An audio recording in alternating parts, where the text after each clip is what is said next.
Ang hangin ay humihip na malalim, malamig at may dalang amoy nga kalawang at alat ng dagat. Yumayakap ito sa balat ni Elias, nagpapaalala sa kanyang mga taon na lumipas ngunit hindi kailanman nagilom. Ang Isla de Balut, Tondo, Manila ay isang labirin ng malumang bodega at pabrika. Karamihan ay iniwan ng abandonado. Ang kanilang mabakal na istruktura ay kinakalawang nakatayo bilang mga tahimik na bantayo ng nakaraan. Ngunit para kay Elias, ito ay hindi lamang isang labirin. Ito ay isang libingan, ang puntot ng kanyang pinakamamahal na kapatid, si Clara. Nakatayo siya ngayon sa harap ng bakuran ng dating pabrika ng Feridia Chemical Works na ngayon ay isang nagulog sa naguho. Ang semento ay basag, tinubuan ng ligaw na damo at ang magabintana ay pawang durog. Ang kanilang magabutas ay parang magawalang buhay na mata na nakatingin sa kawalan. Ang tahimik na paligid ay nakakatakot. Napuputol lamang ang kalansing ng maluwag na yero sa bubong at ang malayo, halos hindi na marinig na busina ng barko mula sa pantalan ng Manila. Ang amoy ng lumang kemikal at alikabo ay pumasok sa kanyang ilong, nagbigay buhay sa isang matandang bangungot na matagal na niyang sinisikap ilibing. 10 taon na ang nakalipas, 10 taon mula nang maganap ang trahedya na bumago sa lahat. Si Clara, sariwa pa sa alaala ni Elias, isang masiglang binibini na may mga pangarap na lumipat lampasam nga pada nga kanilang maliit na tahanan sa Tondo. Siya ay nagtatrabaho sa Feridia Chemical Works, isa sa mga bagong trabahador na umaasa na makatulong sa kanilang pamilya. Isang gabi, isang malakas na paksabog, sumiklab ang apoy. Ang buong pabrika ay naging impyerno. Si Elias, noon ay isang batang lalaki lamang, ay naroon, naghihintay kay Clara sa labas ng gate tulad ng dati. Nakita niya ang apoy, narinig niya ang sigaw, naramdaman niya ang init na parang sumasakal sa kanya. Nakita niya ang pagguho nga pader, ang pagbagsak ng bubong, ang paglahong lahat ng pag-asa. Si Clara ay hindi na kailanman lumabas. Ang tanging natakpuan ay isang piraso ng kanyang panyo, bahagyang nasuno. Nayakap pa rin ni Elias sa magabing kanyang pag-isa. Kinabukasan, ang mabalita ay punong pagtatago. Ang Feridia Chemical Works na noon ay pinamamahalaan ng Titanus Holdings ay mabilis na naglabas ng pahayag, isang aksidente, kawalan ng pananagutan mula sa mga manggagawa, walang pumanagutan, walang hustisya. Ang may-ari, si Don Alistair de la Torre, isang makapangyarihan at maimpluwensyang negosyante, ay nagbigay ngang sapat na pera upang patahimikin ang mga pamilya ng mga biktima. Ngunit hindi si Elias. Hindi niya kailanman tinanggap ang pera na iyon. Hindi niya kailanman kinalimutan ang mukha ni De La Torre sa telebisyon, kalmado at walang bahid ng pagsisisi habang ang mapamilya ng mabiktima ay nagluluksa. Pinikit ni Elias ang kanyang mata, ang kamao ay nakakuyom, ang dulo ng kanyang makuko ay kumakapit sa kanyang palad. Nararamdaman niya ang sakit, isang pamilyar na kirot na nagpapaalala sa kanya ng kanyang misyon. Ang hangin ay humihip muli, mas malamig ngayon, nagdadala ng alingaungaw ng siga ng mga tawa sa pangalan ni Clara na kailanman ay hindi sinagot. Huminga siya ng malalim. Ang kanyang baga ay napuno ng lamig at kalungkutan. May isang pinto sa likuran ng pabrika bahagyang nakabukas. Ang bisagra ay kinakalawang at lumiliha ng nakakakilabot na tunog sa bawat paggalaw ng ngin. Lumakad siya patungo dito, ang bawat hakbang ay maingat. Ang kanyang sapatos ay lumiliha ng maliliit na tunog sa durok na graba. Ang loop ay mas madilim, ang sikat ng araw ay hindi halos makapasok. Ang pader ay natatakpan ng graffiti at lumot. Ang mga makinarya ay nababalutan ng alikabo. Ang kanilang mga hugis ay parang mga multo sa dilim. Ang amoy ay mas matindi sa loop. Pinahalong kalawang, kemikal, at isang hindi maipaliwanag na bahong pagkasira. Nilabas niya ang kanyang flashlight at itinutok sa paligid. Ang sina ay sumayaw sa mga sulok na papakita ang mga detalye na nilihim nga dilim. Isang basa na helmet ng manggagawa, isang lumang toolbox. At sa isang sulok, nakatago sa ilalim ng isang sako, ay isang lumang aparador. Nilapitan niya ito. Ang kanyang puso ay kumabo. ng mabilis. Dito, matagal na ang nakalipas, ay may isang maliit na kabihol kung saan itinatago ni Clara ang kanyang magamit. Maingat niyang binuksan ang aparador. Nakalat doon ang mga lumang dokumento, mga papel na halos duro ng kampanahon. Karamihan ay walang kwenta, mga lumang record ng inventaryo, mga listahan ng sahod. Ngunit sa ilalim ng lahat, may isang maliit na brown na folder na tatakpan ng alikabok. Kinuha niya ito, ang kanyang mga daliri ay nanginginig. Nakasulat sa takip ang pangalan ng isang yumaong engineer ng Feridia, si Eng.R. Marcelo Reyes. Binuksan niya ito.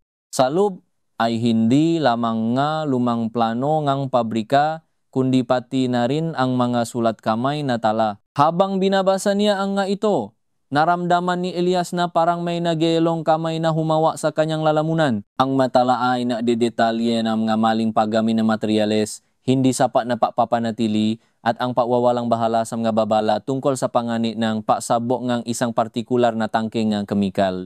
Ang pinakanakakatakot na bahagi ay ang mga petsa.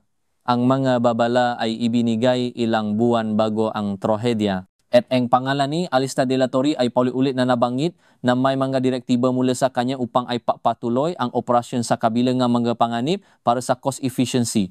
Ang malamig na hangin sa labas ay tila umabot sa loob ng pabrika, yumakap kay Elias.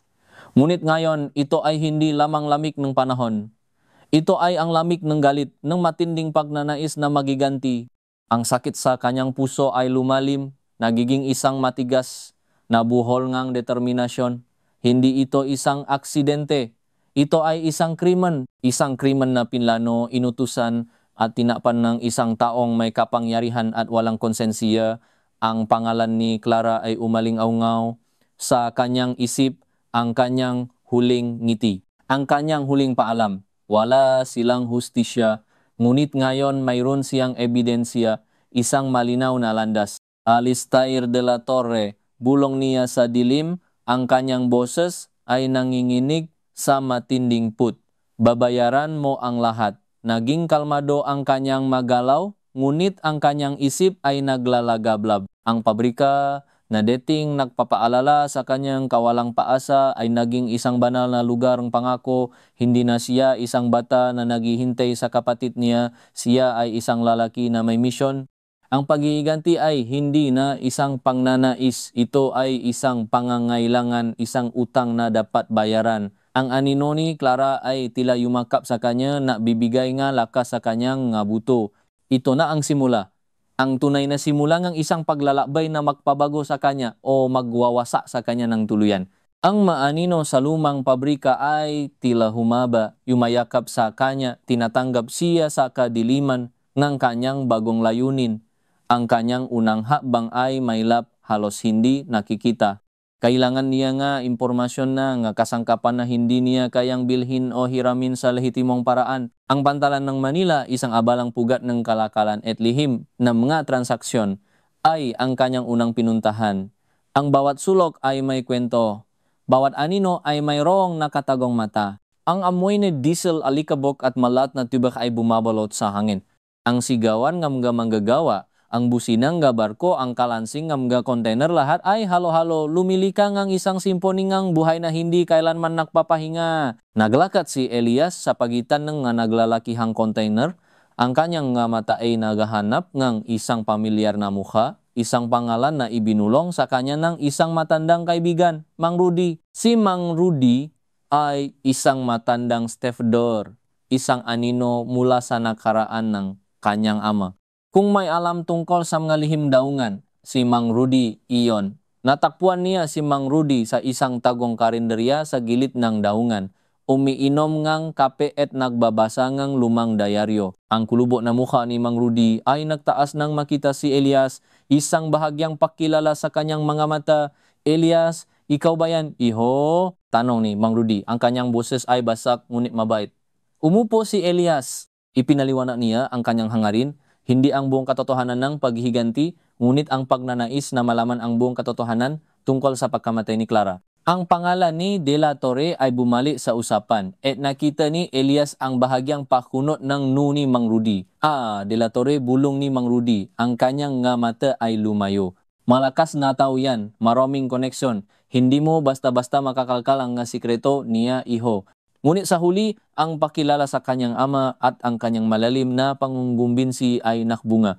Nagbigay si Mang Ruding ang ilang pangalan nga anino na naktatrabaho sa gilid ngang lipunan, nga taong may akses sa impormasyon para sa tamang presyo. Isang pangalan ang tumatak, Maya. Isang henyo sa computer, isang ghost sa digital world na naninirahan sa isang lugar na kakaiba, Cubao Expo. Ang paglalakbay mula Tondo patungo sa Cubao Expo, Quezon City ay isang pagtawid sa iba't ibang mundo mula sa maalikabok na kalye na daungan patungo sa maingay at modernong EDSA at pagkatapos ay sa kakaiba at bohemian na enclave ng Cubao Expo. Ito ay isang lugar na puno nga sining nga lumang tindahan ng vinyl nga vintage na gamit at nang tao na tila nakatira sa sarili nilang dimensyon. Ang amoy ng kape, nga lumang libro at ng pintura ay bumabalot sa hangin. Ang makalmado na himi ng jazz ay namumula sa isang bar. Nabibigay ng kakaibang kapaligiran. Natagpuan ni Elias si Maya sa isang maliit na tindahan ng lumang elektronika. Ang babae ay nakaupo sa likod ng isang tumpok ng lumang computer parts. Ang kanyang buhok ay makalat. Ang kanyang mata ay nakatutok sa screen ng isang laptop. Ang kanyang daliri ay mabilis na nagtatype sa keyboard. Ang liwana ng screen ay nagpapakinang sa kanyang muha na nagbibigay sa kanya ng isang halos ethereal na anyo. Si Maya ay hindi mukhang hacker na inaasahan ni Elias. Siya ay mukhang isang artist o isang babaeng nawawala sa kanyang sariling mundo. Maya, tanong ni Elias, ang kanyang boses ay maingat. Hindi siya tumugon agad. Patuloy lang siya sa pagtatip. Sa wakas, tumingin siya. Ang kanyang mata ay matalim, nagpapahiwatig ng talino at pagod. Sino ka? Ipinakilala ni Elias ang kanyang sarili, ang kanyang layunin, at ang pangalan ni Mang Rudy. Narinig niya ang pahinga ni Maya. Isang bahagyang ngisi ang lumabas sa kanyang labi. Alistay de la Torre, sabi ni Maya. Ang kanyang boses ay puno ng pait. Malaking isda iyan at madumi. Bakit ko tutulungan ka? Ipinaliwanag ni Elias ang tungkol kay Clara, ang mga dokumentong nakuha niya, ang kawalan ng katarungan. Binanggit niya ang cost efficiency na nakasulat sa mga tala. Habang nagsasalita siya, nakita niya ang isang pagbabago sa ekspresyon ni Maya. Ang pait ay napalitan ng isang bagay na mas malalim, mas personal.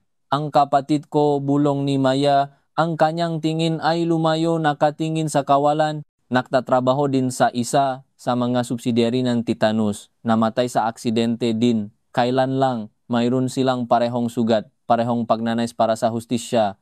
Ang mamata ni Elias ay naktama sa mga mata ni Maya. Isang tahimik na pag-unawa ang lumagana sa pagitan nila. Hindi na ito negosyo lamang, ito ay isang alyansa ng dalawang kaluluwang na sugatan. Babayaran kita, sabi ni Elias, ngunit alam niyang hindi na lamang ito tungkol sa pera. Hindi ko kailangan ang pera mo, sagot ni Maya. Ang kanyang boses ay matatag. Kailangan ko ang katarungan. At alam kong ikaw din. Mula nun, nagtrabaho sila ng makasama, dalawang anino, sa isang labanan-laban, sa isang higanteng korporasyon. Si Maya ay isang henyo. Nabuksan niya ang mga pinto sa digital na mundong ni Titanus Holdings. Sa loob nga ilang linggo, nakahanap sila nga bakas nga illegal na transaksyon nga dami corporation at mga account sa ibang bansa na nakatago sa ilalim nga pangalan ng nga opisyal na Titanus. Ngunit ang bawat paktuklas ay nakdadala rin ng panganib. May mga mata sila sa lahat ng sulok.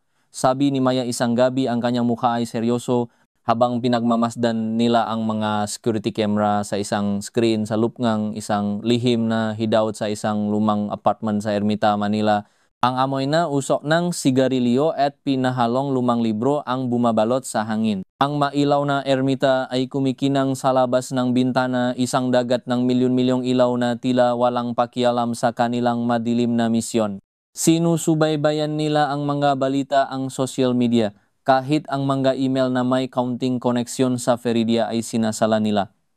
Isang araw, nakatanggap si Elias ng isang email mula sa isang hindi kilalang sender. Ito ay isang banta, isang larawan ng kanyang tahanan sa tondo, may bilog na pula, huwag kang makialam, ang kanyang puso ay kumabog ng malakas, nagawa niyang ilagay sa panganib ang kanyang pamilya, naramdaman niya ang malamig na pawis sa kanyang no. Kailangan nating maging maingat, sabi niya kay Maya, ang kanyang boses ay mahina, hindi ko pwedeng ilagay sa panganib ang iba.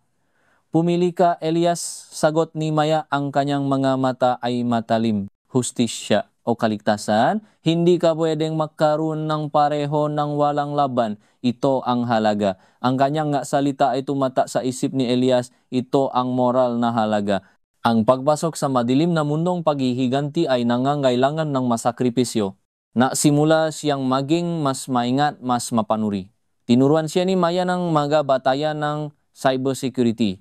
Kung paano matagong bakas sa online, kung paano maglaho sa digital na mundo. Ang bawat trap na inihanda na Titanus ay naging isang oportunidad para sa kanila na matuto na maging mas matalim.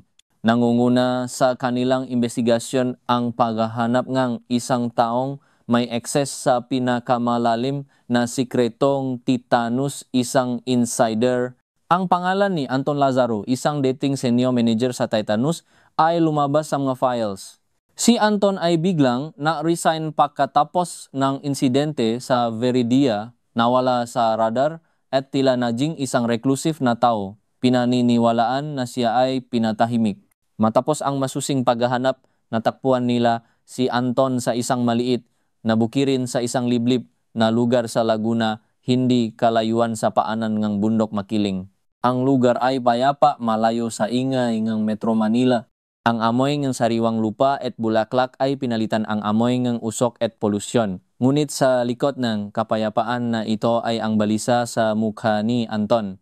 Bakit niyo ako hinahanap? Tanong ni Anton. Ang kanyang boses ay puno ng takot.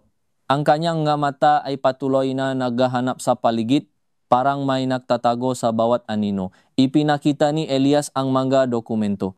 Ang sula kamay na tala ni Engar Reyes. Nakita niya ang pangingini sa makamay ni Anton. Alam mo ang toto, Anton. At gusto kong tulungan mo kaming ibunyag ito, na kwento si Anton. Isang kwento ng korupsyon, ng takot, ng pananahimik. Siya ay kasama ni Engar Reyes nang ipinasa ang mga babala sa pamunuan ng Titanus. Siya ay naroon nang ibinasura ni De La Torre ang mga babala. Sinabihan silang ipagpatuloy ang production anuman ang mangyari. Nakasaksi ako sa pulong, sabi ni Anton, ang kanyang boses ay halos isang bulong. Nakita ko kung paano niya iniutos ang baktatago nga ebidensiya, ang pananakot sa mga manggagawa. Sinubukan kong lumaban, ngunit wala akong nagawa, natahimik nila ako, pinakbantaan ang pamilya ko, ang takot ay bumalik sa kanyang mga mata. Ngunit ngayon, ibang-iba na ang sitwasyon, mas malalim na ang lahat. Nabanggit ni Anton ang isang proyekto, isang lihim na research facility na pinapatakbo ng Titanus Holdings sa Tagaytay. Ito ay nasa ilalim ng pangalan ng isang subsidiary, Athlete Innovations. Dito ginagawa ang mga highly experimental na proyekto na lumalabag sa mga safety protocols. Dito nila ginawa ang mga experiments na nakdulot ng pagkamatay ng kapatid mo, sabi ni Anton. Ang kanyang boses ay halos hindi na marinig. Ang Veridia ay simula lamang. Ang Veridia Chemical Works ay isa lamang sa kanilang maraming proving grounds. Ang mamata ni Elias ay nanliit. Ang kanyang galit ay lumalim. Ngunit mayroong bagong takot na halo. Hindi na lang ito tungkol sa isang pabrika. Ito ay tungkol sa isang mas malaking sistema, isang mas madilim na plano. Ang kanyang kalaban ay hindi lamang isang tao. Ito ay isang organisasyon, isang network ang kasamaan na mas malalim kaysa sa kanyang naisip. Ang hangin sa Laguna ay sariwa. Ngunit ang impormasyon ni Anton ay nagdadala ng isang malamig na pangingini sa kanyang kaluluwa. Ang moral na halaga ay patuloy na tumataas. At alam ni Elias na kailangan niyang bayaran ito. Ang impormasyong ibinigay ni Anton ay isang susi na bukas ng isang pinto sa isang mas malawa at mas madilim na daigdig ng korupsyon. Ang Athelred Innovation sa Tagaytay Highlands ang naging bagong target nila. Ang palilipat mula sa maingay na Metro Manila patungo sa sariwang hangin at malamig na klima ng Tagaytay ay isang pagbabago hindi lamang sa heografiya kundi pati na rin sa bigat ng misyon. Ang lugar na ito na kilala sa kanyang magandang tanawin at kalmadong kapaligiran ay ngayon ay nababalutan ng isang nakakatakot na misteryo. Ang Ethelred Innovations ay hindi isang pangkaraniwang gusali. Ito ay isang modernong compound na katago sa gitnang puno at halaman sa lupngan Tagaytay Highlands malayo sa matang publiko. Ang mapader ay mataas na papalibutan ng mga security cameras at electric fences. Ang gabi ay bumabalot sa Tagaytay. Ang malamig na hangin ay nadadala ng amoyng paina at sariwang lupa. Ngunit may halo rin itong bahagyang amoy ng kemikal na nagpapahiwatig ng mga sikreto sa loob. Si Maya, na mayroong advanced na kagamitan, ay sinimulang i-scan ang paligid ng Ethelred. Ang kanilang hideout ay isang lumang bahay bakasyunan, ilang kilometro ang layo, na binili ni Maya gamit ang isang dummy corporation. Ang lugar ay tahimik, ang bituin ay nagikinangan sa itim na langit. Ang tanging tunok ay ang paihip ng hangin at ang mahinang nga kagamitan ni Maya. Ito ay mas malalim kaysa sa naisip ko, Elias. Bulong ni Maya, ang kanyang mukha ay seryoso, ang kanyang mata ay nakatutok sa screen. Maraming layers ng security. At may kakaiba akong nakikita sa power grid nila. Parang may underground facility. Pinaplano nila ang pagpasok sa loop. Hindi para kumuha ng ebidensya, kundi para kumpirmahin ang sinabi ni Anton at upang makahanap nga bakas na magpapatunay sa koneksyon ni De La Torre sa mga illegal na proyekto. Ang pakiramdam ngang takot ay unti-unting pumalit sa galit ni Elias. Ito ay hindi na lang paghihiganti. Ito ay isang laban para sa katotohanan na mas malaki kaysa sa kanyang personal na pananais. Sa wakas, isang gabi, sa ilalim ng takip ng dilim, pumasok sila sa compound. Si Elias at Maya kasama si Anton na nagsisilbing guide sa layout ng facility ay maingat na gumapang sa madilim na bakuran. Ang tahimik na paligid ay nakakatakot. Ang bawat tunog ay lumilikha nga alingaw-ngaw. Ang sapatos ni Elias ay lumilikha nga halos walang tuno sa lupa. Ang malamig na simoy nga hangin ay bumabalo sa kanila. Napaparamdam ng pangingini hindi lamang sa lamig kundi sa takot sa posibleng makita. Nagitagumpay sila sa paglusot sa panlabas na seguridad. Ang kanilang target ay ang server room sa basement. Habang pababa sila sa underground facility, ang amoy ng kemikal ay naging mas matindi, halos masakit sa ilong. Ang lugar ay moderno, malinis, ngunit may isang nakakakilabot na vibe. Ang nga makinarya ay nagpapahiwati ng patuloy na operasyon. Sa loob na server room, mabilis na kumilos si Maya. In-access niya ang kanilang network, naghahanap ng sensitibong file. Habang siya ay nagtatype, isang file ang nakakuha ang kanyang atensyon, Project Chimera. Binuksan niya ito. Lumabas sa screen ang detalyadong ulat ng pagsubok sa mga kemikal, hindi sa mga halaman o hayop, kundi sa mga tao. Mga subjects ang tawag sa kanila. Mga tao na kinuha mula sa mga mahihirap na lugar, binayaran o pinilit na sumailalim sa mga eksperimento nang walang kaalaman sa buong panganib. Ang epektong kemikal na sinubukan ay kakilakilabot, pagkabulag, pagkabali, pagkabigo ng organ. At sa ilalim ng bawat ulat, ang lagda, approved by A. De La Torre. Ngunit may iba pa. May isa pang pangalan na lumabas, isa na hindi nila inaasahan, Dr. Elena Santiago. Isang kilalang siyentista dating mento ni Clara sa isang internship program. Si Clara ay humahanga kay Dr. Santiago na ay tinuturing niyang isang henyo. Dr. Santiago, bulong ni Elias, ang kanyang boses ay punong pagkalito. Anong connection niya dito? Sinuri ni Maya ang files ni Dr. Santiago. Natuklasan nilang siya ang namumuno sa Project Chimera. Ngunit habang patuloy si Maya sa paghahanap, nakita niya ang emails ni Dr. Santiago. Ang email ay nagpapakita ng kanyang pagtutol, ng kanyang pag-aalala sa etika ng proyekto. Nagbabala siya sa mapanganib, nagpahiwating ng mapanganib sa seguridad sa mapasilidad. Isa sa mapasilidad na binanggit niya ay ang Feridia Chemical Works. Hindi ito isang simpleng kasong negosyanteng korap. Si De La Torre ay gumagamit ng kanyang kapangyarihan upang itago ang isang mas malalim na krimen, At ang mataong tulad ni Dr. Santiago ay sa pilitang nasasangkot. Ang Feridia Chemical Works ay hindi lamang isang proving ground kundi isang test site para sa isang mas mapanganib na kemikal na binuo sa ilalim ng Project Chimera.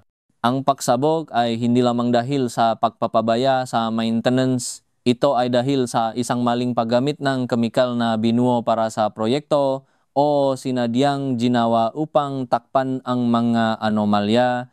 Biglang may pumasok sa kanilang kwarto, isang lalaki, security guard na nakita silang nakapasok. Sino kayo? Tumakbo kayo, sigaw ni Anton. Habang hinaharangan ang pinto, sinusubukang pigilan ang guard. Mabilis na nakopi si Maya ng lahat ng data na kaya niya. Nakuha ko na ang kailangan natin. Tumakas sila. Ang security alarm ay umalingaw-ngaw sa buong compound.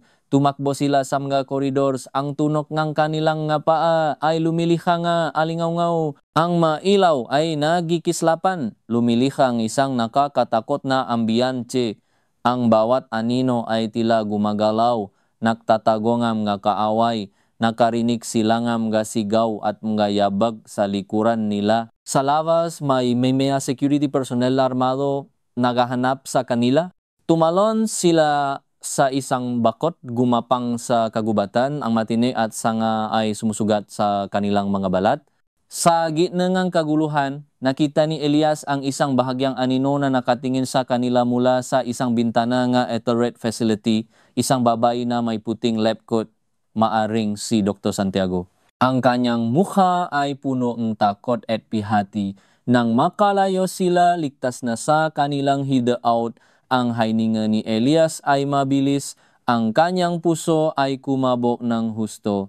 Ang paghihiganti ay hindi na lamang tungkol kay Alistair de la Torre. Ito ay tungkol sa isang mas malaking halimaw, isang sistema na handang magsakripisyo ngang buhay ngang tao para sa tubo at kapangyarihan.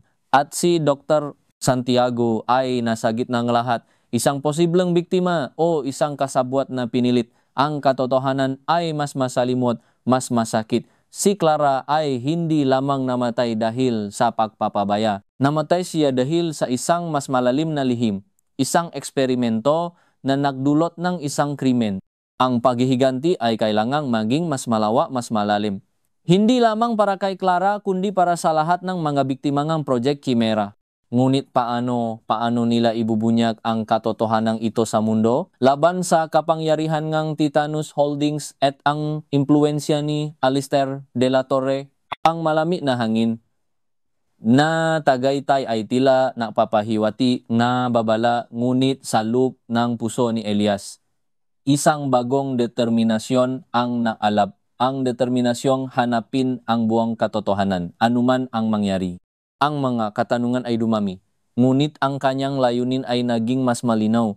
Hindi lamang sirain si De la Torre, kundi ilantad ang buong balangkas ng kasamaan. Kinailangan nilang magplano ng maingat. Ang data na nakuha ni Maya ay napakalaki at naglalaman ng mga sensitibong impormasyon. Ang ulat ng Project Chimera, ang email ni Dr. Santiago at ang mga direktiba ni De la Torre ay nagpapatunay ng isang malaking krimen. Ang susunod na habang ay ibunyag ang katotohanan, ngunit hindi basta-basta, ang Titanus Holdings ay may malaking impluensya at ang anumang direktang pag-atake ay maaring balewalain o baliktarin laban sa kanila. Kailangan natin ng tulong, sabi ni Elias habang nakatiti sa mga datos sa screen. Hindi natin ito kayang gawin mag-isa. Kailangan natin ng isang paraan para mapilitan silang umamin sa harap ng publiko. Ang solusyon ay nasa isang lugar kung saan ang katotohanan at hustisya ay dapat na mananaig. Ang korte, ang sandigan bayan, ang korte para sa korupsyon ng nga opisyal ng gobyerno at mga taong may mataas na posisyon ay ang kanilang huling pag-asa. Ngunit paano nila dadalhin doon ang kaso ng walang direktang ebidensya na konektado sa gobyerno at laban sa isang kumpanya na mayroong maraming koneksyon? Naalala ni Maya ang isang pangalan na paulit-ulit na lumabas sa mga files ni Dr. Santiago. Assistant City Prosecutor Antonio Anton Reyes, hindi konektado sa kanilang Anton Lazaro. Kilala si Prosecutor Reyes sa kanyang matalas na isip at pagiging incorruptible, ngunit siya ay naharap sa maraming pagbabanta dahil sa kanyang mga kaso. Ang paghahanap kay Prosecutor Reyes ay hindi madali. Kilala siya na pribado at maingat. Sa wakas, natakwan nila siya sa isang malit na kainan sa loop ng Intramuros, Manila, malapit sa kaniyang opisina. Ang Intramuros na may maalumang pader, masimbahang bato, at eskinita na puno ng kasaysayan ay nagbigay ng isang kakaibang backdrop sa kanilang misyon. Ang amoy, ang lumang bato at ang mahinang tuno nga kalesa ay nagbigay ng isang pakiramdam na karaan na tila ang aninong kasaysayan ay nagmamasid sa kanila. Nakaupo si Prosecutor Reyes sa isang sulo, nagbabasa ng lumang libro habang uminom ng kape. Ang kanyang mukha ay seryoso, ang kanyang mata ay matalas, tila laging nag-iisip. Nilapitan siya ni Elias at Maya. Maingat nilang ipinaliwanag ang sitwasyon. Ipinakita ang nakuha nilang datos at ang koneksyon ni De La Torre sa Project Chimera at ang insidente sa Feridia. Binanggit nila si Dr. Santiago at ang kanyang mapagtutol. Sa simula, si Prosecutor Reyes ay nag-alinlangan. Ito ay malaking kaso, aniya ang kanyang boses ay kalmado ngunit may bigat. Titanus Holdings ay isang powerhouse. Marami silang pwedeng gawin para pabagsakin kayo at ako, ngunit ang mga ebidensya, simula ni Elias, ang ebidensya ay nakuha sa ilegal na paraan, putol ni Prosecutor Reyes. Madaling ibasura na korte, kailangan natin na legal na ebidensya at isang taong magpapatuto. Ang mata ni Elias ay natama sa mata ni Maya, isang taong magpapatuto, si Dr. Santiago. Si Dr. Santiago ay nasa peligro, sabi ni Maya, baka siya ang susi. Nag-isip si Prosecutor Reyes. Kung mapapaniwala ninyo si Dr. Santiago na tumestigo at kung mayroon tayong sapat na legal na batayan para sa mga ebidensya, marahil ito ay isang matinding laban, ngunit karapat-dapat ipaglaban. Ang pagkuha kay Dr. Elena Santiago ay naging kanilang pinakamalaking hamon. Siya ay nasa ilalim ng mahigpit na pagbabantay sa I-Thread facility, ngunit may isang nakatagong detalye sa mga emails ni Dr. Santiago. Isang serye nga naka-encrypt na mensahe na ipinadala sa isang matandang kaibigan, isang dating kasamahan sa universidad, na ngayon ay isang profesor sa University of the Philippines sa Diliman, Quezon City. Ito ay nabigay sa kanila ng ideya. Sa loob ng ilang araw na plano sila. Ginamit ni Maya ang kanyang kasanayan upang mapadala ng isang mensahe kay Dr. Santiago na nagukunwari na mula sa kanyang kaibigan. Ang mensahe ay simple, ang iyong mga pananaw ay hinahanap. Mayroong 100, huwag kang mawalan ng pag-asa. Ito ay isang code, isang paanyaya. Ang Sandigan Bayan sa Quezon City, isang monumental na gusali na may malalim na kasaysayan, ay nakatayo bilang simbolo ng hustisya. Ang kanilang plano ay magpatawag ng isang paunang pagdinig gamit ang mangganaw ng reklamo laban sa Titanus Holdings at De La Torre na matagal nang ibinasura. Sa tulong ni Prosecutor Reyes, nagkaroon sila ng isang maliit na bintana ng pagkakataon. Ang kanilang paglilitas kay Dr.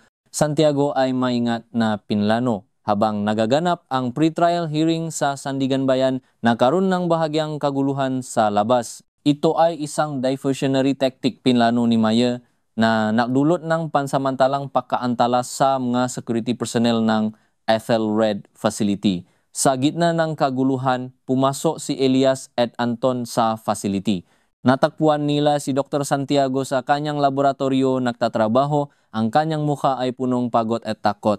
Ang amoy ng kemikal ay mas matindi sa loob ng kanyang kwarto. Dr. Santiago, sabi ni Elias, ang kanyang boses ay maingat, alam namin ang lahat, ang Project Chimera, ang Feridia, ang emails mo, ang mata ni Dr. Santiago ay nanlaki, ang takot ay naghalo sa kanyang mukha kasama ang bahagyang pag-asa. Paano niyo nalaman?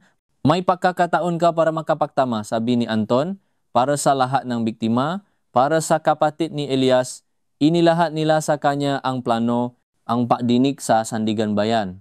Ang pangangailangan niya na tumestigo, ang posibleng kaligtasan niya mula sa Titanus Holdings. Sa simula, nag-aatubili si Dr. Santiago.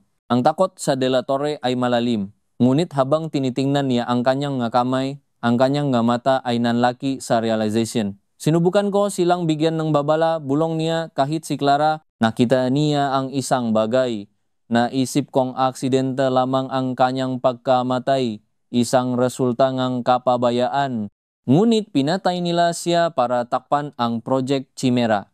Natuklasan niya na ang kemikal na ginagamit sa Feridia ay isa sa mga prototype nga Project Chimera na may potensyal na maging armas kemikal. Ang masalita ni Dr. Santiago ay tumata sa puso ni Elias. Hindi lamang pinatay si Clara, siya ay inalis. Ang kanyang galit ay lumagablab, nagiging isang apoy na mas mainit kaysa dati. Kung gayon, kailangan mong lumaban. Dr. Santiago, sabi ni Elias, para kay Clara, para sa lahat. Umalis sila sa Axelred Facility. Dala si Dr. Santiago sa ilalim ng takip ng dilim sa gitna ng kaguluhan na pinlano ni Maya. Ang panglipat mula sa lihim na facility patungo sa panglilitis sa korte ay isang panglipat mula sa anino patungo sa liwanag, mula sa lihim patungo sa katotohanan. Ngunit ang landas ay puno pa rin ng panganib. Pagdating nila sa Sandigan Bayan sa Quezon City, ang mapulis ay nakbabantay na alerto sa mga posibleng pakbabanta. Si Prosecutor Reyes ay naroon, naghihintay. Ang kanyang muha ay seryoso. Ang amoyng lumang papel at polis ngang sahig ay pumuno sa loop ngang gusali. Ang Sandigan Bayan na may mga mataas na kisame at matitinding pader ay parang isang matandang bantay nga hustisya. Ang pagdinig ay nagsimula. Ang kalmado, malalim na tinik ni Prosecutor Reyes ay nabigay ng bigat sa mga akusasyon. Ang maabogado ng Titanus Holdings ay naroon, mataas at tiwala sa kanilang kapangyarihan. Si Alistair de la Torre ay nakaupo sa gilid. Ang kanyang mukha ay kalmado, walang bakas ng pag-aalala. Ngunit sa pagpasok ni Dr. Elena Santiago, ang kanyang ekspresyon ay nagbago. Ang kanyang mga mata ay nanlaki at ang kanyang mukha ay naging putlang-putla. Si Dr. Santiago ay tumestigo. Ang kanyang boses ay nanginginig sa simula, ngunit unti-unting lumakas habang inilalahat niya ang buong katotohanan, ang Project Chimera, ang ilegal na eksperimento sa tao, ang paggamit ng Feridia Chemical Works bilang test site, ang pagtatago ng babala, at ang pagkamatay ni Clara hindi bilang aksidente, kundi bilang isang sadyang pag-alis dahil sa kanyang pagtuklas sa mapanganib na kemikal. Ipinaliwanag niya kung paano siya pinilit na manahimik, kung paano binantaan ang kanyang pamilya, at kung paano siya naging isang bilanggo sa sarili niyang konsyensya. Ang kanyang salita ay umaling-angaw sa korte, nakbigay ng bigat sa bawat detalye. Iniharap ni Prosecutor Reyes ang mga ebidensyang nakuha ni Maya, pinatibay ng testimonya ni Dr. Santiago. Ang maabogado ni De La Torre ay sinubukan siyang pabagsakin, ngunit matatak si Dr. Santiago na pinatunayan ang bawat salita gamit ang nga teknikal na detalye at mapetsa. Si Elias ay nakaupo sa likuran ng korte. Ang kanyang nga mata ay nakatingin kay De La Torre.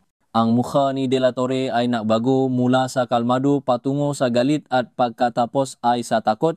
Ang kanyang balat ay bahagyang namumula. Nakita ni Elias ang kanyang panginginig. Ang halimaw ay unti-unting bumabagsak. Ngunit ang pahihiganti ay hindi kailanman simple.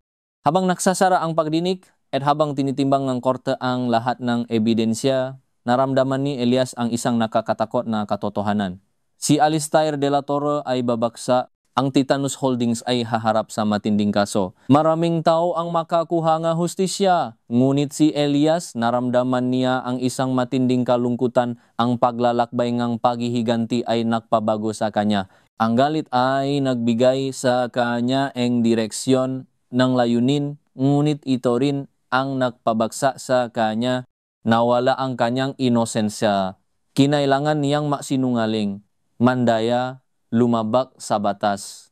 Ginawa niya ang lahat para sa katarungan ni Clara, ngunit sa proseso, nawalan siyang bahagi ng kanyang sarili. Ang paghiganti ay hindi napabalik kay Clara. Hindi nito napunan ang butas sa kanyang puso. Ang malamig na hangin na yumayakap sa kanya sa loob ng korte ay tila sumisip sa lahat ng kanyang natitirang emosyon. Iniwan siyang walang laman. Ilang linggo ang lumipas. Ang Sandigan Bayan ay naglabas ang desisyon. Guilty si Alistair de la Torre. Guilty ang Titanus Holdings. Maraming opisyal ang kinasuhan, ang kanilang nga sikreto ay nailantad sa publiko. Ang Project Chimera ay itinigil at ang mga biktima ay nakakuha ng suporta. Si Dr. Santiago ay binigyan ng proteksyon at nagpasyang gamitin ang kanyang kaalaman para sa kabutihan. Si Elias ay bumalik sa ermita, sa maliit na apartment na naging hideout nila. Si Maya ay naroon nag-umpake ng kanyang magamit.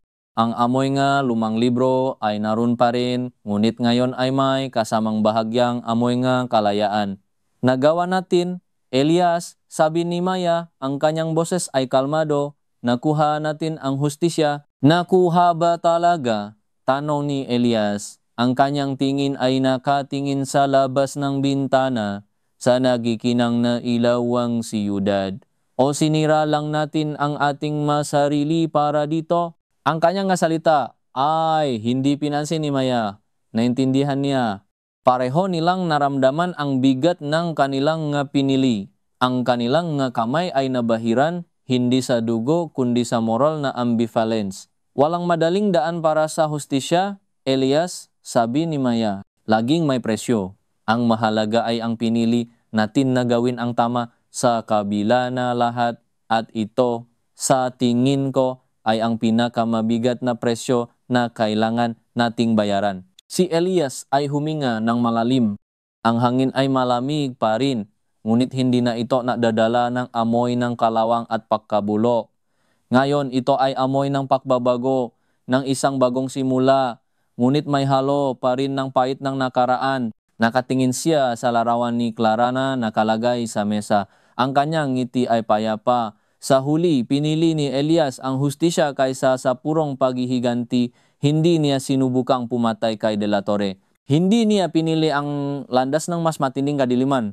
Ngunit ang kanyang kaluluwa ay may mga sugat na kailanman ay hindi tuluyang maghihilom. Ang kanyang puso ay mananatiling nababalutan ng malamig na alaala ng kanyang pinakamamahal na kapatid at ang presyo na kanyang binayaran para sa katotohanan. Ang pahihiganti ay nagbigay sa kanya ng lakas, ngunit ang paghahanap ng katotohanan ang nagpalaya sa kanya, kahit na ang kalayaan na ito ay may kasamang kalungkutan. Hindi ito isang masayang pagtatapos. Ito ay isang pagtatapos na puno nga pagmumuni-muni na pagtanggap sa katotohanan na ang pahahanap ng katarungan ay madalas na isang madilim at mahabang paglalakbay na nagiwan nga mga pilat sa mga kaluluwang nagahanap nito.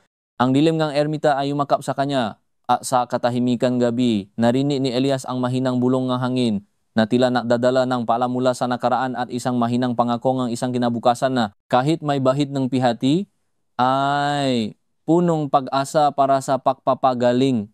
Ang paglalakbay ng paghihiganti ay natapos, ngunit ang paglalakbay ng pagpapagaling ay nagsisimula pa lamang. At sa kauna-unahang pagkakataon sa mahabang panahon, naramdaman ni Elias ang bahagyang init sa kanyang puso, isang indikasyon na mayroong paring pag-asa kahit sa pinakamadilim na sulok ng kanyang kaluluwa. Ang dilim ng ermita ay yumakap sa kanya at sa katahimikan ng gabi.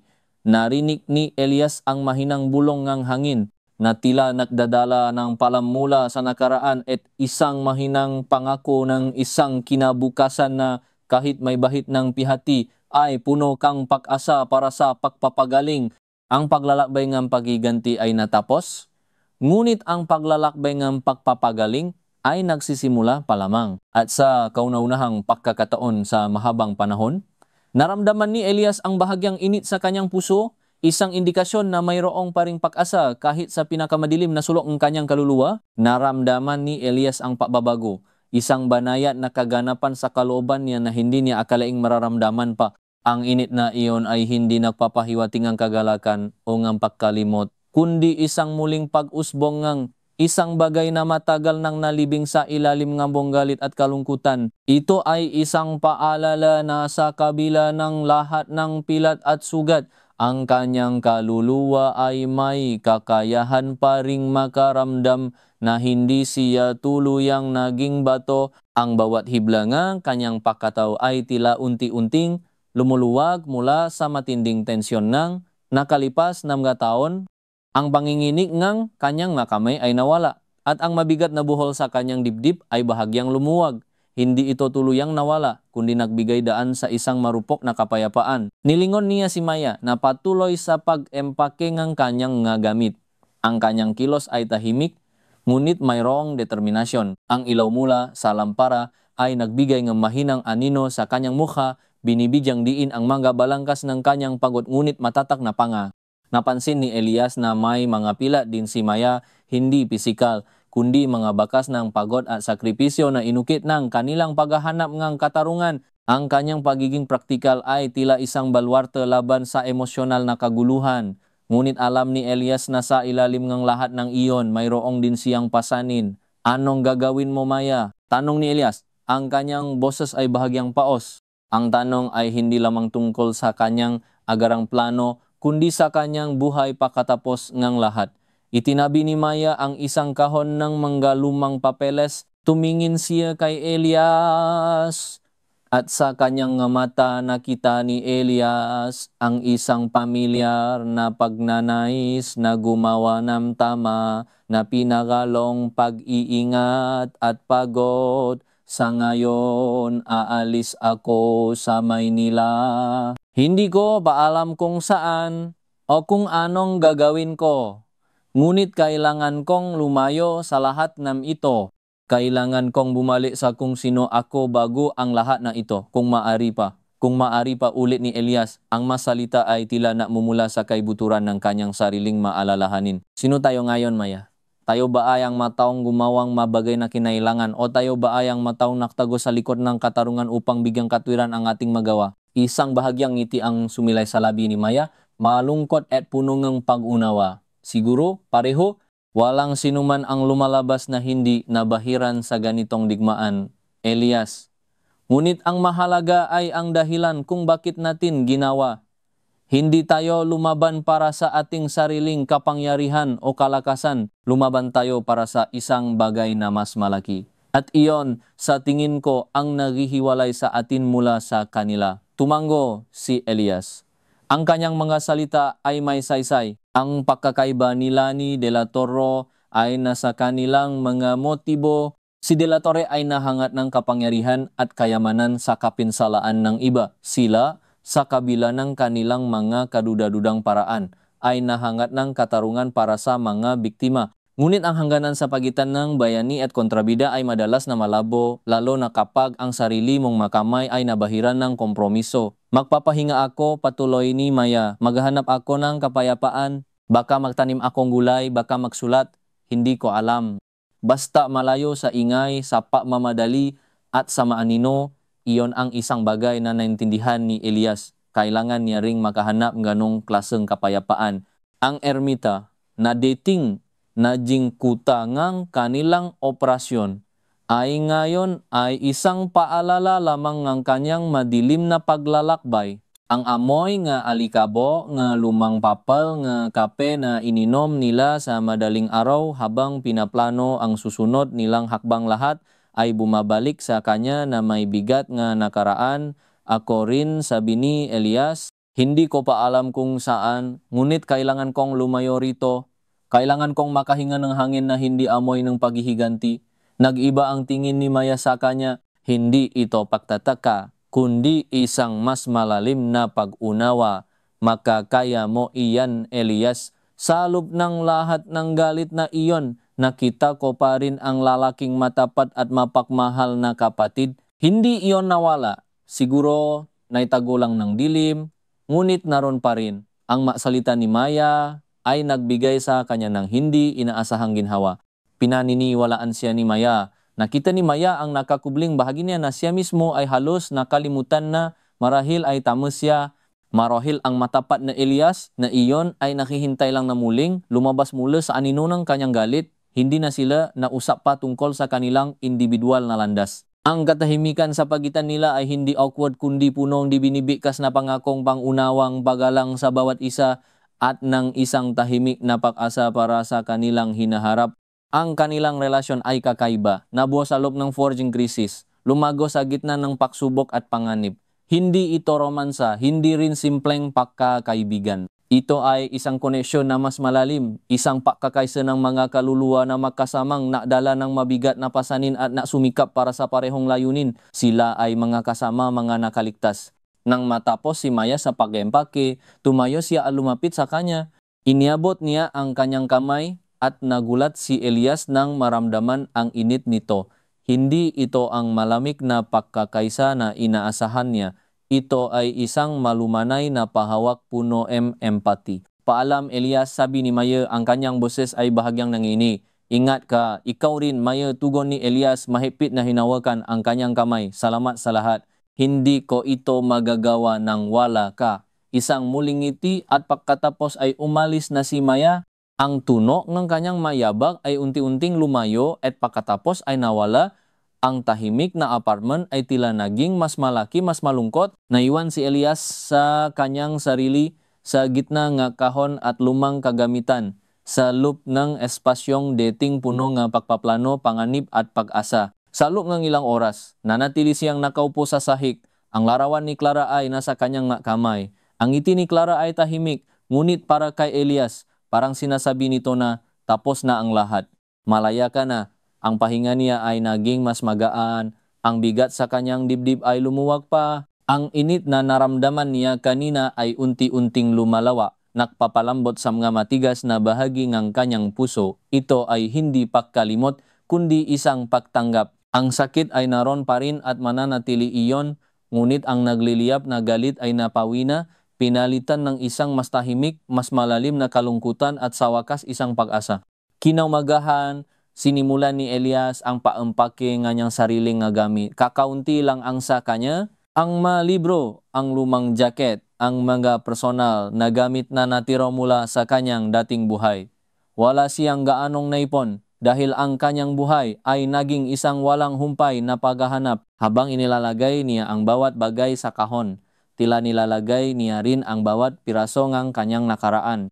Ang laptop na ginamit niya sa pek-hack, ang nakatagong USB drives, ang encrypted na file, lahat na iyon ay itinago niya sa isang lugar na hindi na muling matutuklasan. Isang mausoleum para sa mga lihim ng kanilang laban. Hindi siya nakdala ng anumang nakpapaalala sa kanyang pagiging hacker o tagapagiganti. Nais niyang iwanan ang lahat ng iyon. Ang nag-iisang bagay na hindi niya maaring iwanan ay ang larawan ni Clara.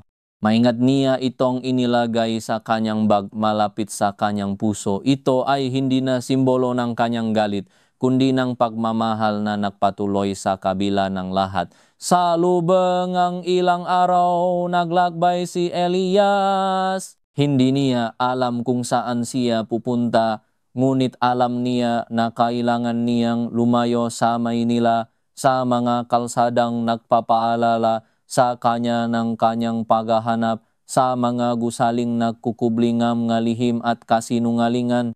Sumakay siya sa bus, pagkatapos ay sa jeep, pagkatapos ay sa bangka, lumayo mula sa sibilisasyon. Sa huli, natakpuan niya ang kanyang sarili sa isang maliit na probinsya sa Hilaga, malapit sa dagat at sa mga burol. Hindi ito isang lugar na nakikita sa mga travel brochures.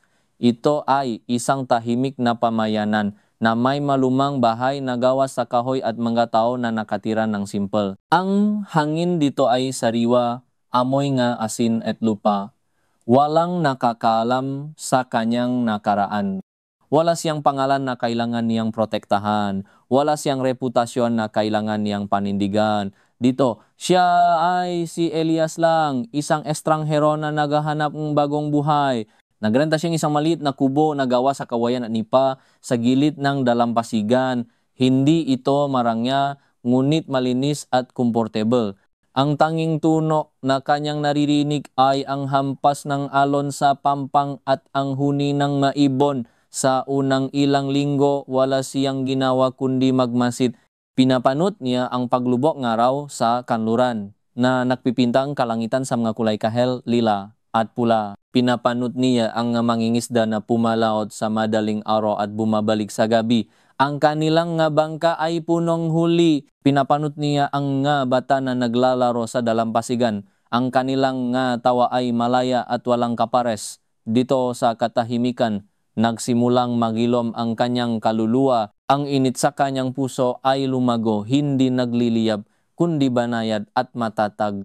Nagsimula siyang magsulat sa isang maliit na kwaderno. Hindi ito tungkol sa kanyang paghihiganti, kundi tungkol sa kanyang nga iniisip, sa kanyang nga pangarap, sa nga bagay na nakikita niya. Nagsimula siyang makbasa ng mga libro, mga klasiko, mga kasaysayan, mga kwento ng pag-asa at pagpapatawad. Isang araw, habang naglalakad siya sa dalampasigan, nakita niya ang isang lumang bangka na nakahiga sa buhangin, siro at walang silbi. Ang mga lokal ay walang pakialam dito, nagkaroon siyang ideya.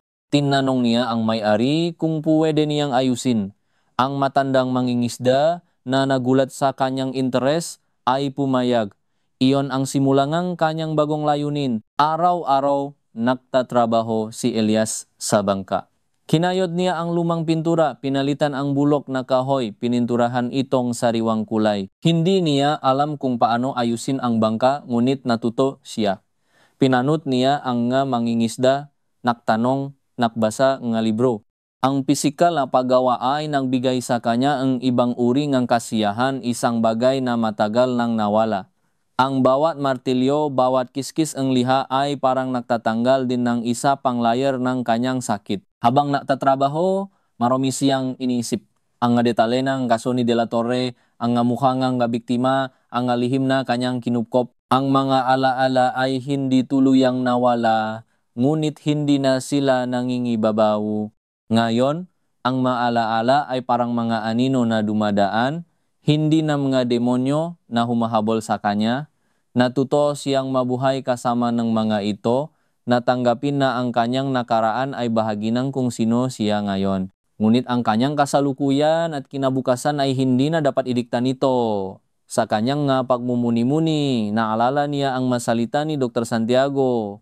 Ang doktor ay patuloy na nagtatrabaho para sa kabutihan, gamit ang kanyang kaalaman upang tulungan ang iba, lalo na ang biktima ng Project Chimera. Binigyan siya ng protection ng gobyerno at nagtatak siya ng isang research center na nakatuon sa etikal na siyensya at pagpapanumbalik ng kalusugan ng tao. Ang kanyang kwento ay isang patunay na kahit sa pinakamadilim na sitwasyon, ang liwanag ng pag-asa ay maaring sumikat. Naalala rin niya si Maya. Sana ay nakita na rin niya ang kapayapaan na hinahanap niya. Ang kanilang mga landas ay pansamantalang nahiwalay, ngunit ang koneksyon sa pagitan nila ay nanatiling matatag, isang tahimik na pag-unawa na nabuo sa mga apoy ng pagsubok. Hindi madali ang pagpapagaling. May mga gabi na binabangungot pa rin siya. Bumabalik ang mga eksena ng pagkawala ni Clara, ang pagtuklas niya sa katotohanan. May maoras na bumali ang matinding kalungkutan na nakbabalo sa kanya ng malami na kumo ng pihati. Ngunit ngayon, may kakayahan na siyang labanan ito. Mayroon na siyang sandata, ang kanyang trabaho sa bangka, ang kwento sa kanyang kwaderno, ang pagtingin sa mga alon, at higit sa lahat, ang pag-asa. Dahil sa kanyang pagiging lihim, wala siyang kaibigan. Ang malokal ay naging pamilyar sa kanya, isang tahimik na lalaki na abala sa pagayos ng lumang bangka. Hindi sila naktanong ng marami at hindi rin siya nakkuwento. Ngunit sa paglipas ng panahon, dahan-dahan silang nagbukas sa kanya. Ang mga bata ay naglalaro sa paligid ng kanyang kubo at paminsan-minsan ay nagdadala siya sa kanilang kendi. Ang mga matatandang mangingisda ay ngumingiti sa kanya at nagbibigaying payo tungkol sa bangka o tungkol sa panahon. Isang hapon, habang nagpipintura siyang bangka, isang matandang babae ang lumapit sa kanya. Nagdala siya ng basket ng mga sariwang prutas. Elias, hindi mo pa natitikman ang nasaging dito. Sabi niya, ang kanyang boses ay malumanay. Galing sa aking bakuran. Nagulat si Elias. Ito ang unang pagkakataon na may nadala sa kanya ng pagkain, isang simpleng gawa ng kabaitan na hindi niya naranasan sa mahabang panahon. Salamat po, sabi niya bahagyang nahihiya. Ikaw ay isang mabait na binata, sabing matanda, umupo sa isang bato malapit sa kanya. Bakit ka nandito, Elias? Nasaan ang iyong pamilya? Ang tanong ay tumusok sa kanyang puso. Ito ay isang tanong na matagal nang hindi niya sinasagot ng buo. Nawala na po ang aking pamilya, sabi niya. Ang kanyang boses ay naging malungkot. Nakahanap po ako ng kapayapaan. Tumango ang matanda. Ang kapayapaan ay matatakbuhan kung saan mo ito hanapin, anak. Kung minsan, kailangan mong humanap ng bagong pamilya o bagong layunin upang matakbuhan ito. Hindi na nagtanong ang matanda. Tila naintindihan niya. Iniwan niya si Elias na nag-isip tungkol sa kanyang masalita, bagong pamilya, bagong layunin. Ang bangka na kanyang inaayos ay isang layunin, ngunit pansamantala lamang ito. Ano ang susunod? Matapos ang ilang buwan, handa na ang bangka, malakas ito at bago, ibinalik niya ito sa matandang mangingisda na nagulat at natuwa. Ngayon, mayroon na akong bagong simula. Sabi nga mangingisda, ang kanyang nga mata ay puno ngang pasasalamat. Salamat, Elias. Utang ko sa iyo ang aking bagong buhay. Nang makita ang kagalakan ngang mangingisda, naramdaman ni Elias ang isang bagay na mas malalim kaysa sa simpleng kasiyahan. Ito ay pagkakaisa. Ito ay pagbibigay. Ito ay ang pakiramdam na nakatulong siya sa ibang tao nang walang hinihintay na kapalit. Dito, unti-unting lumitaw ang kanyang bagong layunin. Hindi niya kailangang maging isang bayani na nagliligtas ng mundo. Maari siyang magsimula sa maliliit na bagay, sa pagtulong sa mga tao sa kanyang paligid. Nagsimula siyang mag-volunteer sa komunidad. Nagturo siyang basic computer skills sa mga kabataan gamit ang mga natutunan niya sa kanyang nakaraang buhay. Hindi siya nag-hack o nag-crack, ngunit nagturo siyang magkapakipakinabang na kaalaman. Tumulong din siya sa paglilinis ngang dalampasigan at sa pag-organisa nga lokal na proyekto para sa kalikasan. Hindi ito madali. Ang maanino nga karaan ay sumisilip pa rin. May mga gabi na pagkatapos ng isang mahabang araw, umuupo siya sa labas ng kanyang kubo, pinagmamasdan ang mga bituin, at nagtataka kung nasaan si Claro. Ang manggatanong na paano kung at bakit ay sumisiksik pa rin sa kanyang isip. Ngunit ngayon mayroon na siyang sandata laban sa kanila, ang kanyang trabaho, ang kanyang bagong komunidad, ang pag-asang matutulungan niya ang iba. Isang araw, nakatanggap siyang isang sulat. Hindi ito galing kay Maya, ngunit galing sa isang address na pamilyar sa kanya mula sa abogadong tumulong sa kanila.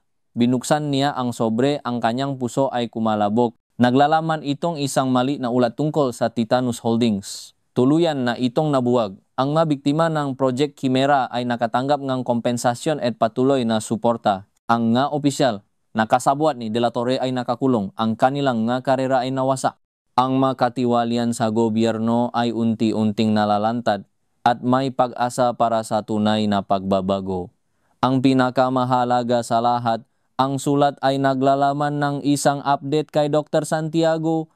Ang kanyang research center ay naging isang beacon ng pag-asa, nakatuon sa pagpapabuti ng kalusugan ng publiko sa etikal na paraan. Tinulungan niya ang maraming tao na makabawi mula sa mga pinsala at sakit, at ang kanyang pangalan ay naging kasing kahulugan ng integridad at pagbabago. Nakasaad din sa liham na siya ay nagpadala ng personal na pasasalamat kay Elias sa kanyang papel sa paglilantad ng katotohanan. Habang binabasa niya ang sulat, napangiti si Elias. Hindi ito ngiti nga kagalakan kundi nga kapayapaan. Nagawa niya ito, nakuha nila ang hustisya. Ang mga sakripisyo ay hindi na sayang. Ang pagdurusa ay nagkaroon ng layunin.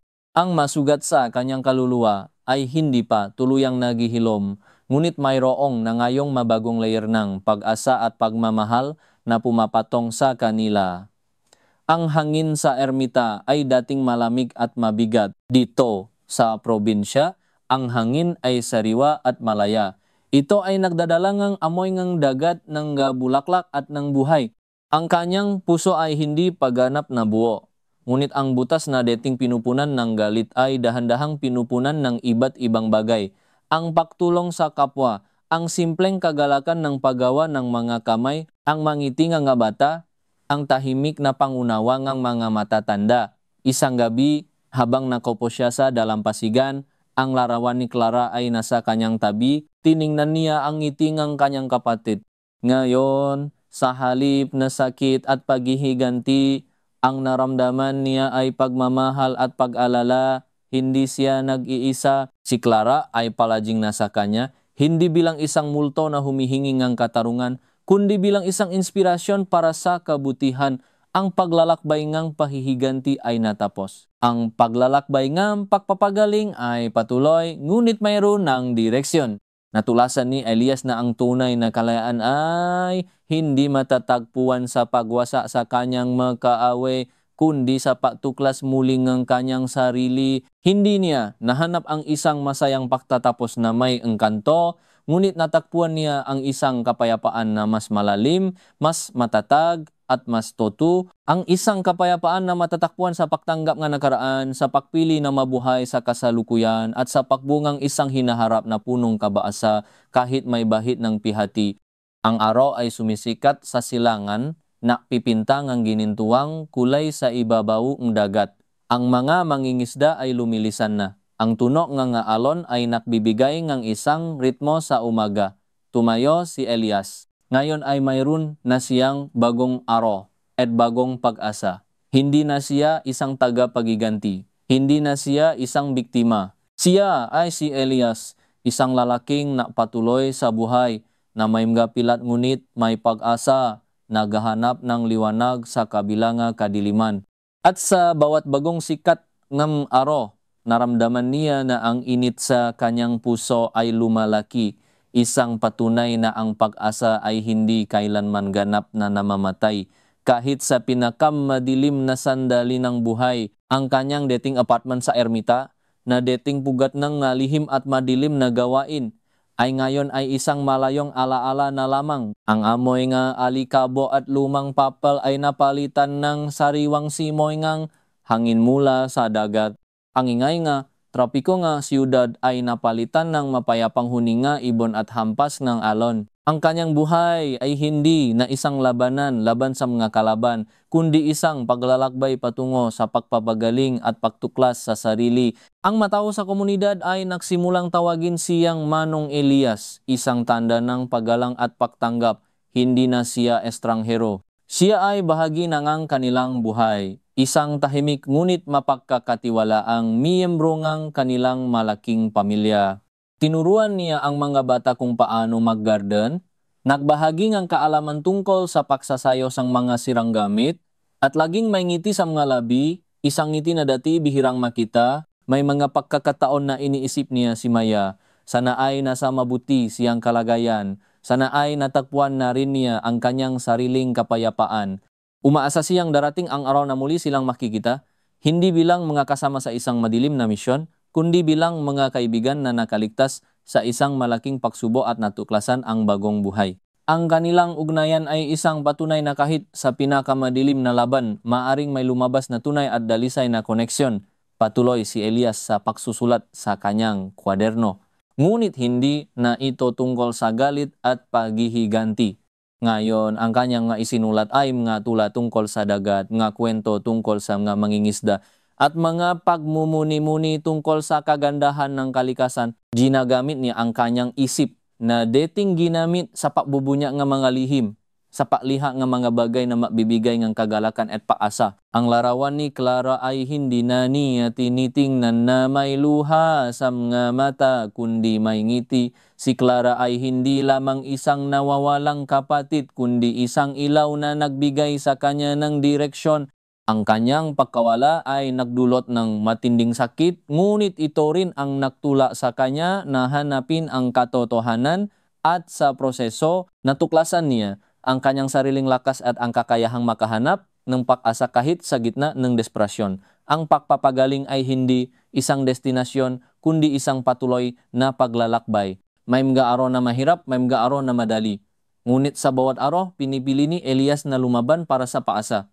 Pinipili niya na yakapin ang buhay sa kabilang lahat ng sakit at pagdurusa. Pinipili niya na maging isang beacon ng liwanag sa halip na magpatuloy sa kadiliman. Ang gabi ay bumabalot sa probinsya. Ang mga bituin ay nagniningning na parang milyon-milyong maliliit na pag-asa sa kalangitan.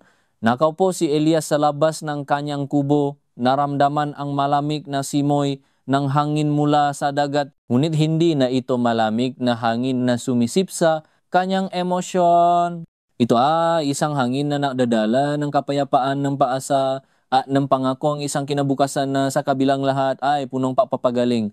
Ang kanyang paglalakbay ng paghihiganti ay natapos, ngunit ang kanyang paglalakbay ng pagpapagaling ay nagsisimula pa lamang at sa kauna-unahang pagkakataon, hindi siya nag-isa sa paglalakbay na iyon.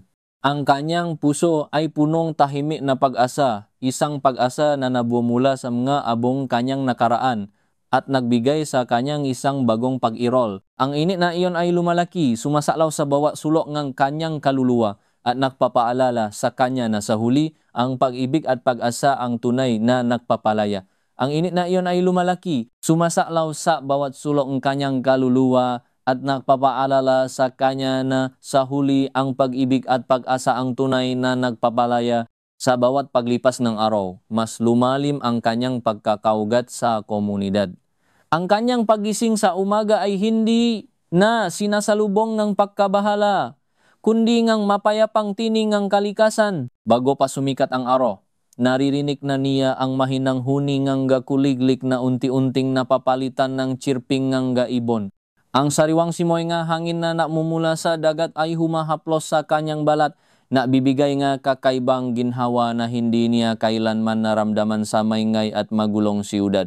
Lumalabas siyang kanyang kubo, naglalakat sa tabing dagat, pinagmamasdan ang nga alon na humahampas sa dalampasigan, ang walang katapusang sayaw ng dagat na tila sumasalamin sa kanyang sariling pagbabago. Ang bawat sandali ay isang paalala na mayroong kagandahan sa mundo, isang kagandahan na matagal niyang nakalimutan sa gitna ng kanyang laban. Hindi naktagal naging bahagi na ng kanyang pang-araw-araw na gawain ang pagtulong sa mga mangingisda. Hindi na siya estranghero sa pagtatalop na isda, sa pagayos na lambat o sa pagtutulak na malilit na bangka patungo sa laut. Ang kanyang makamay na dating biyasa sa pahawak ng sandata at pagbubukas ng lihim na dokumento ay ngayon ay abala sa mga simpleng gawain na nakdudulot na isang uri ng kasiyahan at pakiramdam ng pagiging kapakipakinabang. Ang mamangingisda na dating may pag-alinlangan sa kanyang pagdating ay ngayon malugot siyang tinatanggap. Kinakausap nila siya tungkol sa panahon, sa dami nga huling, sa kanilang mapamilya, mga simpleng usapan na nagbubuo nga tulay nga pagtitiwala at pagkakaibigan. Ang Manong Elias ay hindi lamang isang pamagat ng pagalang, kundi isang pakilala sa kanyang naging papel sa buhay ng nga tao. Sa mga bata, naging kuwentista siya, nagbabahagi nga mga kuwento tungkol sa karagatan at sa mga nilalang nito, mga kuwento na may halong aral tungkol sa katatagan, kabutihan at ang kahalagahan ng paggalang sa kalikasan. Ang dating masungit na tingin sa kanyang nga mata ay napalitan ng ningning tuwing makikita niya ang pagkamanghasam nga mukhang nga bata. Tinuturuan niya silang maktanim nga gulay sa maliit na bakuran sa likod ng kanyang kubo. Ipinapaliwanag ang siklo ng buhay, ang kahalagahan ng pag-alaga at ang galak ng pag-ani. Ang mahalaman ay hindi lamang pinamumulan ng pagkain, kundi isang metapora para sa kanyang sariling pag-unlad. Mula sa butong ng pagdududa at sakit, unti-unting lumago ang pag-asa at paggaling. Sa hapon, madalas siyang umupo sa lilim ng isang punong niyog, hawa ang kanyang kwaderno. Hindi na ito isang talaan ng krimen nga pangalan ng kalaban. Ngayon, ang kanyang mapahina ay punong nga tula na pumupuri sa paglubok nga araw. Mga maikling kwento tungkol sa mga simpleng pangarap nga tao sa komunidad at mga pagmumuni-muni tungkol sa kanyang bagong buhay. Isinulat niya ang tungkol sa tibok ng puso nga dagat, ang bulong ng hangin sa mga dahon ng niyog, ang paktawang nga bata at ang tahimik na karunungang nga matatanda. Ang pagsusulat ay naging kanyang paninilay, isang paraan upang ayusin ang kanyang maga, kaisipan at damdamin, upang hanapin ang kahulugan sa bawat pangyayari. Sa bawat salitang isinusulat niya, naramdaman niya na ang kanyang kaluluwa ay lalong lumalaya, ang kanyang pilat ay unti-unting nagiging kwento ng katatagan. May mga araw na bumabali ang mga anino ng nakaraan. Isang amoy na humahantong sa isang alaala, isang tinik na nagpapaalala ng isang mukha. Ngunit hindi na niya hinahayaan ang maitaw na lamunin siya.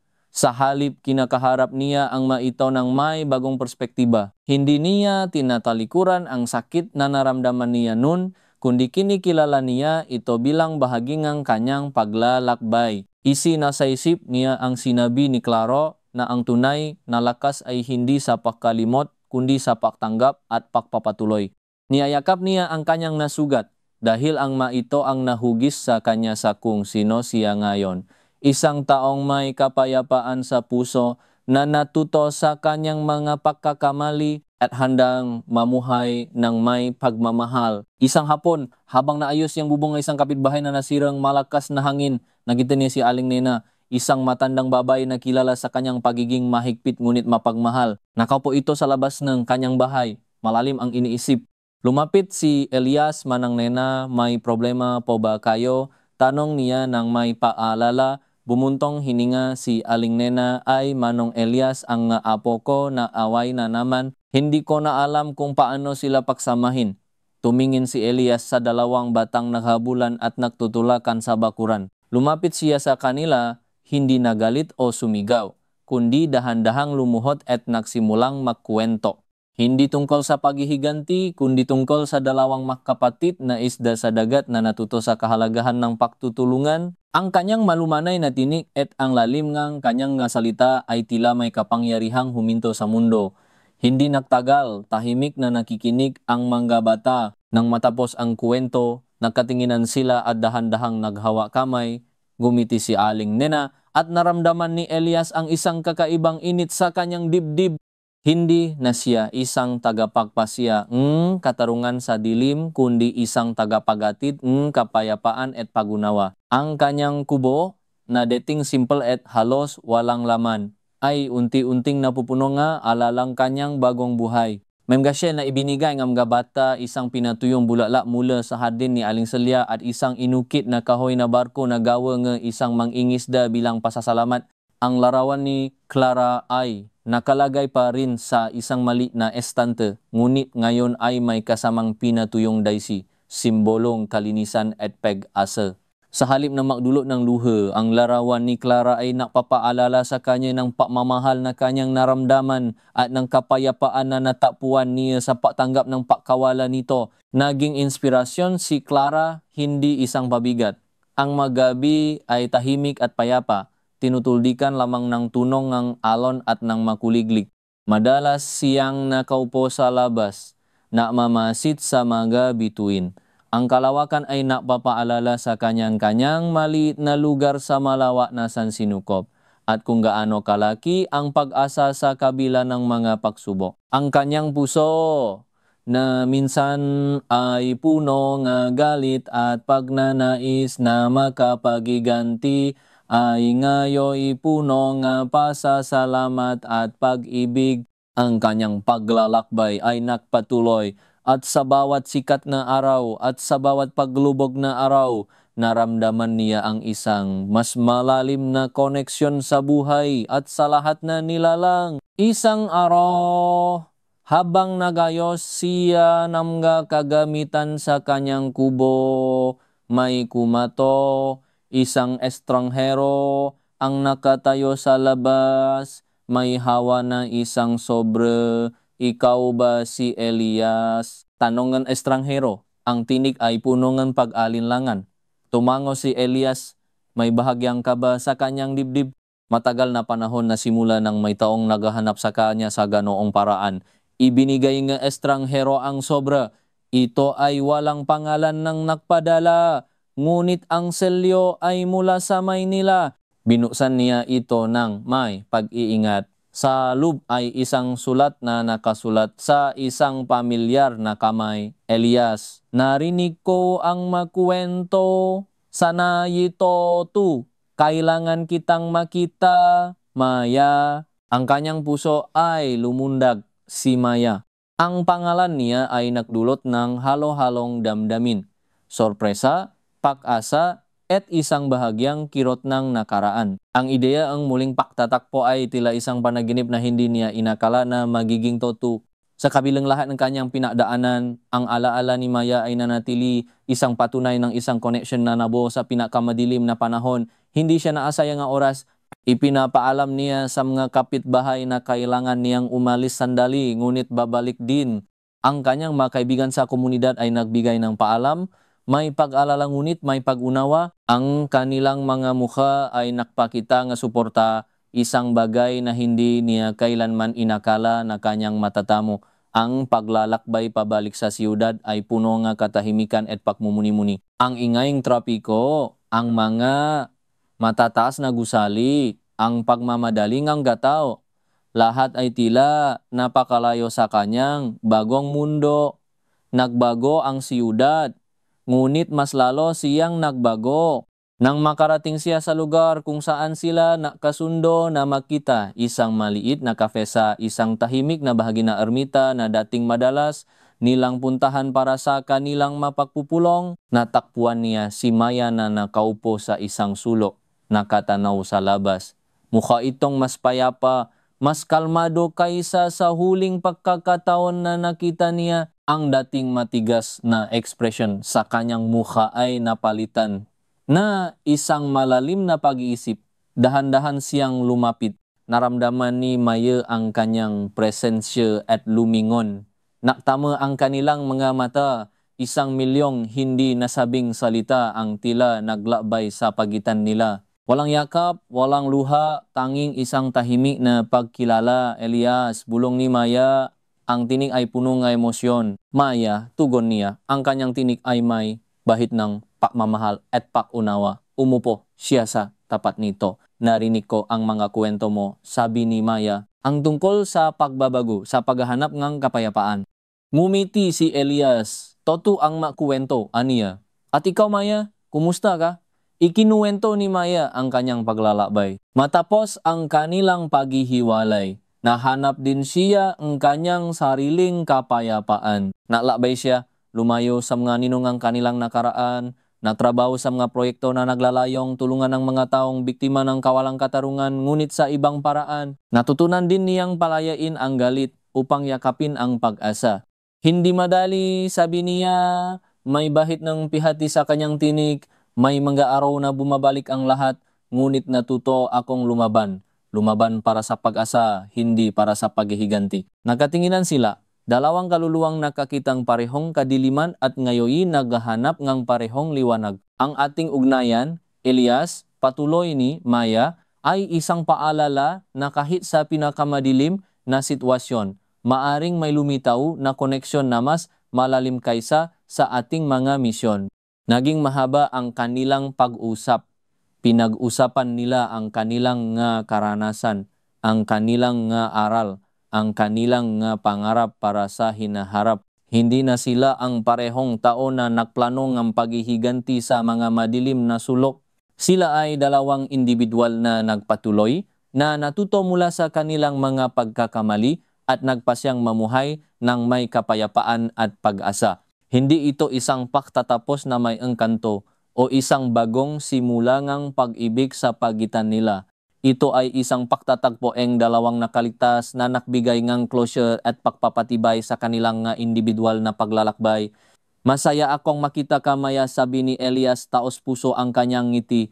Masaya rin akong makita ka, Elias, tugon ni Maya. Ang pagbabago mo, ito ay toto. Ang paasa ay toto. Bumalik si Elias sa probinsya, ang kanyang puso ay mas magaan kaysa dati. Ang pakikita nila ni Maya ay nabigay ng isang uri ng kapayapaan na hindi niya inakala na possible. Ito ay nagpatunay na ang pagpapagaling ay hindi lamang para sa sarili, kundi para sa mga koneksyon na nabuo sa nakaraan. Ang kanyang paglalakbay ay patuloy na nagbubukas kang mga bagong kabanata. Ang pag-asa ay hindi lamang isang konsepto, kundi isang lakas na nagtutulak sa kanya na magpatuloy na mamuhay ng may layunin at maging isang ilaw sa mga taong nangangailangan. Ang paibig na kanyang nadama ay hindi lamang para sa kanyang mamahal sa buhay, kundi para sa sangkatauhan, para sa kapayapaan, at para sa kagandahan na buhay na matagal niyang hindi pinansin. Sa kanyang pagbabalik, mainit siyang sinalubong ng komunidad. Ang kanyang pagkawala ay nakdulot ng kaunting pag-alala, ngunit ang kanyang pagbabalik ay nakbigay ng kagalakan. Ikinuwento niya ang tungkol sa kanyang paglalakbay, hindi ang detalyeng kanyang pakikita kay Maya, kundi ang kahalagahan ng paghahanap ng kapayapaan. at ang katotohanan na ang bawat isa ay may kakayahang magbago. Ang kanyang mga salita ay nagsilbing inspirasyon. Ang kanyang buhay ay isang testamento sa kapangyarihan ng pagbabago. Mula sa isang taong punong galit at pagnanais na makapahiganti, naging isang bikin siya ng pag-asa at pagmamahal. Ang kanyang mapilat ay hindi na mga markang kanyang nakaraan, kundi masimbolong kanyang katatagan at ang kanyang kakayahang bumangon. Sa bawat araw na lumilipas, mas lumalalim ang kanyang pag-unawa sa kahulugan ng tunay na kalayaan. Hindi ang kalayaan mula sa mga kalaban, kundi ang kalayaan mula sa sariling galit at pihati. Ang kanyang puso ay punong kasasalamat para sa bawat sandali, bawat hininga at bawat pagkakataon na mabuhay ng may pag-asa at pag-ibig. Ang dagat ay patuloy na umalon, ang araw ay patuloy na sumisikat, at si Elias ay patuloy na naglalakbay, isang patunay na ang pagpagaling ay isang walang hanggang proseso, puno ng mga aral at mga biyaya, at sa bawat hakbang, nahanap niya ang isang mas malalim na kahulugan ng buhay. Ang huningang mga ibon ay naging kanyang orkestra sa umaga, at ang simoy ngang hangin mula sa dagat ay naging kanyang lullaby sa gabi. Ang kanyang kamay ay patuloy na gumagawa, nagtatanim ng binhi ng pag-asa sa lupa at sa puso ng tao. Nagpatuloy siya sa pag-ayos ng mga sirang gamit, hindi lamang ng mga bagay na material, kundi pati na rin ng masirang ugnayan sa pagitan ng mga kapitbahay sa pamamagitan ng kanyang payo at kwento. Ang kanyang presensya ay nagatid ng katahimikan at kaayusan. Ang kanyang ngiti ay naging isang pamilyar na tanawin na nagdadala ng init sa mga pusong nga nakakakita nito. Ang mga bata ay patuloy na sumusunod sa kanya, sabik sa kanyang magwento at mga aral. Naging isang haligi siyang karunungan sa komunidad, isang patunay na ang karanasan, kahit masakit, ay maaring gamitin upang maging gabay sa iba. Isang gabi, habang nakaupo siya sa kanyang balkonahe, mamasid sa pakbabang buwan sa abot tanaw. Naramdaman niya ang isang pamilyar na pakiramdam ng kapayapaan na sumasalaw sa kanya. Hindi na ito isang kapayapaan na nakamit sa pamamagitan ng paktakas o pagkalimot, kundi isang kapayapaan na nakuha sa pamamagitan ng pagharap sa kanyang nakaraan, pagtanggap sa kanyang nga pagkakamali, at pagpili na lumikha ng isang bagong buhay. Ang kanyang kwaderno ay nakasara sa kanyang tabi, puno nga tula at kwento na sumasalamin sa kanyang paglalakbay. Ang bawat pahina ay isang sulyap sa kanyang kaluluwa, isang patunay ng kanyang pagpapagaling. Ang bawat salita ay isang paalala na kahit sa pinakamadilim na panahon, mayroong laging liwanag, laging pag-asa, at laging isang pagkakataon para sa bagong simula. Ang larawan ni Clara ay hindi lamang napapaalala sa kanya ng pagkawala, kundi ng pagmamahal na natula sa kanya na hanapin ang katotohanan. Si Maya naman, isang alaala ng kanyang nakaraang misyon, ay naging simbolo ng pagtubos. Ang kanilang muling pagtatagpo ay nagbigay sa kanya ang patunay na ang bawat isa sa sarili nilang paraan ay nakahanap ang kanilang daan patungo sa kapayapaan. Ang init sa kanyang puso ay patuloy na lumalaki, hindi dahil sa isang bagong paibig, kundi dahil sa paibig sa buhay mismo, sa kakayahang magpatawad at sa pagtanggap sa kanyang sarili ng buo. Ang probinsya ay naging kanyang kanlungan, hindi lamang isang pisikal na lugar, kundi isang espasyo kung saan ang kanyang kaluluwa ay malayang makahinga at lumago. Ang tunong nga alon ay naging musikang kanyang pagaling, at ang kalangitan ay naging kanyang walang katapusang kanvas ng pag-asa. Sa bawat paglanghap ng sariwang hangin, naramdaman niya ang kumpirmasyon na ang kanyang paglalakbay ay nakpatuloy, puno ng bagong pagtuklas at bagong aral. Ang pagpapagaling ay hindi isang huling patutunguhan, kundi isang habambuhay na sayaw sa pagitan ng sakit at pag-asa, ng pagkawala at pagduklas. At sa bawat habang na sayaw na iyon, si Elias ay naroon kasama ang kanyang kapayapaan, ang kanyang kuwento at ang kanyang walang hanggang pag-asa. Ang kanyang kwento ay isang testamento na sa dulong ng bawat kadiliman ay mayroong liwanag na naghihintay. Isang liwanag na mas malakas kaysa sa anumang anino at isang pag-ibig na nagpapalaya sa lahat.